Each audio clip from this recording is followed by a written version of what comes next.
الحمد لله رب العالمين والصلاة والسلام على سيد الأنبياء والمرسلين أما بعد قال الله تبارك وتعالى أعوذ بالله من الشيطان الرجيم وأقيموا الصلاة وآتوا الزكاة۔ اللہ تعالیٰ نے قرآن مجید میں نماز کے ساتھ جس چیز کو بڑی کثرت کے ساتھ بیان کیا ہے وہ مال کی زکوٰۃ ہے۔ زکوٰۃ اسلام کا ایک بنیادی رکن ہے۔ جس طرح نماز ضروری ہے، روزہ ضروری ہے، حج ضروری ہے، اسی طرح مال کی زکوٰۃ بھی نہایت ضروری اور اہم ہے۔ زکوٰۃ جہاں فریضہ ہے وہاں اس معاشرے کے اوپر اللہ تعالیٰ کا بہت بڑا احسان بھی ہے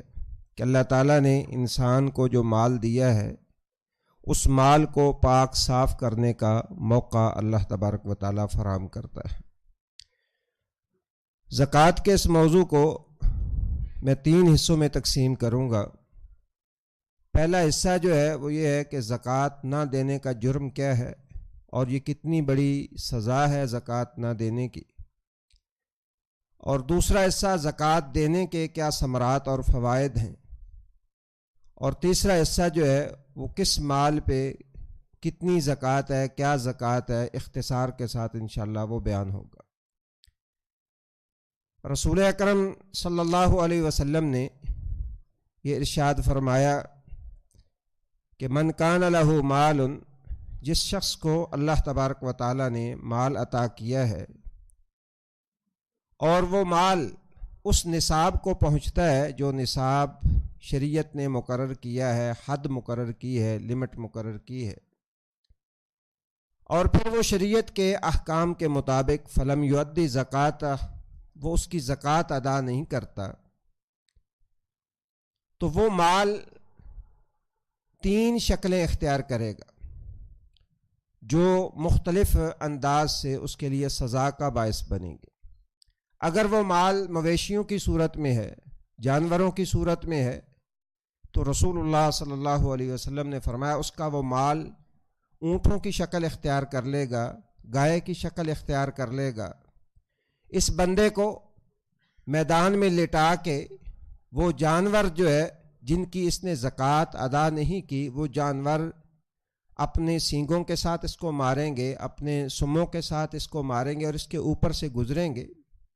اور یہ پراسس جو ہے یہ قیامت قائم ہونے تک جاری رہے گا۔ زکوٰۃ جو اپنے جانوروں کی زکوٰۃ ادا نہیں کرتا۔ اور دوسرا، روپیہ پیسہ جو ہے اس کی جو شخص زکوٰۃ ادا نہیں کرتا، رسول اللہ صلی اللہ علیہ وسلم نے فرمایا وہ مال ایک گنجے سانپ کی شکل اختیار کر لے گا، مسل لہ شجاعا اقرع، ایک گنجا سانپ وہ مال بن جائے گا اور انسان اس کو دیکھ کے دوڑے گا، تو اللہ تبارک و تعالیٰ کی طرف سے اسے یہ آواز دی جائے گی کہ کدھر دوڑتے ہو، اور وہ بعض روایات کے اندر ہے کہ وہ خود وہ اژدہا جو ہے وہ گنجا سانپ بولے گا کہ انا کنزو کا، انا کنزو کا، میں تیرا وہ خزانہ ہوں جو تو نے جمع کر کے رکھا تھا،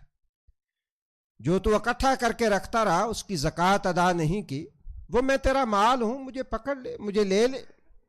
بالآخر جب اس کا کوئی چارہ نہیں چلے گا کہ یہ تو مجھے پکڑ لے گا، تو اپنا ہاتھ آگے جو ہے اس کی طرف بڑھائے گا، تو رسول اللہ صلی اللہ علیہ وسلم نے فرمایا یکظمہ، وہ اس کے ہاتھ کو ایسے چبائے گا جیسے سانڈ کسی چیز کو چباتا ہے۔ اور جہنم کا جو سانپ ہے، رسول اللہ صلی اللہ علیہ وسلم کی ایک روایت کا مفہوم یہ ہے کہ اگر کوئی سانپ جہنم کا اس زمین کے اوپر پھونک مار دے تو کوئی سبز چیز جو ہے وہ اس کائنات کے اندر نہ اگے۔ اور گنجا سانپ اس لیے کہا گیا ہے کہ اس کے زہر کی وجہ سے وہ اتنا زہریلا ہوگا کہ اس کے یہ بال جو ہے اس کے سر کے اوپر سے وہ گر چکے ہوں۔ اور تیسری سزا رسول اللہ صلی اللہ علیہ وسلم نے جو مال کی بتائی ہے وہ یہ ہے کہ اگر وہ مال سونے اور چاندی کی صورت میں ہوگا تو اس کی پلیٹیں بنا دی جائیں گی، یا سکوں کی صورت میں ہوگا تو اس کی جہنم کی آگ جو ہے اس کی پلیٹیں بن جائیں گی اور ان پلیٹوں کے ساتھ انسان کو داغا جائے گا۔ تو ہمیں